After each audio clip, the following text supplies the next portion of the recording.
Hey, Greg Flanagan here. How are you? All right, today I'm going to talk about buyers, sellers, commissions. Back in August 2024, DOJ came out and was not fully satisfied with the arrangements that NAR agreed to with the buyer side of the table, who actually won the lawsuit. Agree with them. Well, DOJ said, wait a second, sellers agents are still paying the buyer's agent, and the buyer's agent really doesn't know about it. And of course, NAR threw up their hands and said, oh, no, it's clear cooperation. We got to give the buyer's agent a real chance. That's crap in my book. Here's the deal. DOJ, and I believe the intent of the lawsuit was, from now on, listing agents get paid from the listing side, buyer agents get paid from the buyers. When you sit down with a buyer as a real estate agent, you should be saying, hey, this is what I charge and this is what I expect. You should be sitting down with your buyers, showing them the value of what you bring to the table, how you're going to help them, whether it's saving money, whether it's negotiating a good price, whether it's finding a house off the market. You need to do that. You need to build your value. And then you ask for your fee. Because like anybody else, what makes you as a buyer's agent worth anything if you're not charging any money? It should be given.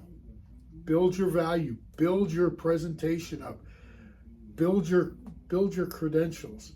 That way when you go to ask a buyer for value money, they understand what they're getting. Now, I know a lot of listing agents are still offering percentages. They're going to get slapped on the wrist eventually. The business is changing. It's changing. It might not flip overnight, but it will change down the road. Give it a year, give it 2 years, give it until DOJ walks in and goes, stop. So there's a whole, what happens if the buyers can't afford to pay me? Well, that's an important thing, because if they can't afford to pay you, they're not qualified to buy that level house. You know, if you find a concession, if you negotiate in your deal that, hey, Mr. Seller, we want $30,000 concessions to pay the broker, to pay the real estate agent, that's okay. That's part of the negotiations. The buyers understand they're adding that to their mortgage. They should anyway. You should make sure you tell them that. And the listing agent doesn't have to worry about paying you.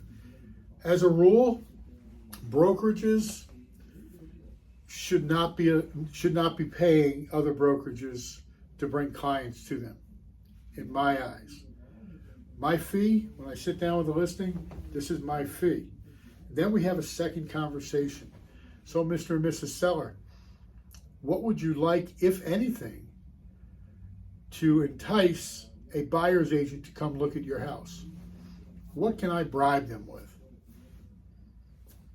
Percentage, flat fee, that's up to the seller though. And now the buyer's agent, before they come in, has to have a compensation agreement. I think that's going to go away eventually too.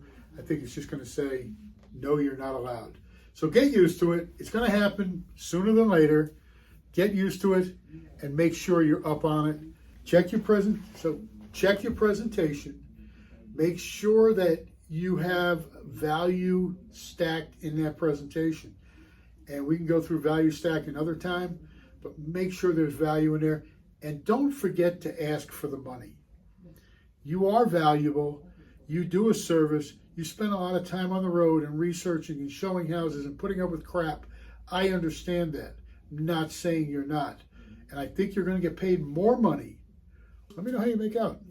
Hey, you need my help, just drop a line, 843-952-4444. That's my pocket phone. And remember, SC, we're 100% commissioned with a full tech stack. Everything you need to run your business at about a third of the price that you're getting anywhere else. 100% commission. Give me a call.